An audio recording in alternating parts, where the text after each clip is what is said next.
আপনাদের এখানে আসার আগে বারবার আমার মনে হয়েছে যে রাকসাম সেই এলাকা, যে এলাকাতে মানুষ সবচেয়ে বেশি নির্যাতিত হয়েছে আওয়ামী লীগের হাতে, তাই না? আর আপনাদের মন্ত্রী ছিল, মন্ত্রী তাজুল ইসলাম, তাই না? তার অত্যাচারে, তার নির্যাতনে এই এলাকার মানুষ তারা এখানে আসতে পারত না। বাড়ি ঘর ভেঙে দিত, মহিলাদেরকে উপর দিয়ে তুলে নিয়ে যেত এবং ঘরের মধ্যে যা কিছু সরঞ্জাম থাকতো সবকিছু ভেঙে ফেলে দিত। একটা ত্রাস, একটা রীতিমতো একটা ভয়াবহ একটা ত্রাসের রাজত্ব সৃষ্টি করেছিল, তাই না? সেই তাজুল ইসলাম এখন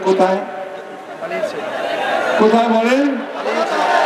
পালিয়েছে, তাই না? কোথায় পালিয়েছে তাও জানেন না। ওকে নিজের ঘর থেকে ঢুকেছে না ভারতে গেছে তাও জানি না, তাই না? এই হয়, যারা অন্যায় অত্যাচার করে, নির্যাতন নিপীড়ন করে মানুষের উপরে, তাদের পরিণতি এইরকমই হয়।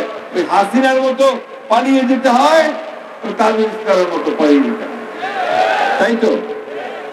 বন্ধুরা, এই অবস্থাতে আমরা এখন একটা ভালো জায়গায় যেতে চাই। আমরা একটা সুন্দর দেশ তৈরি করতে চাই।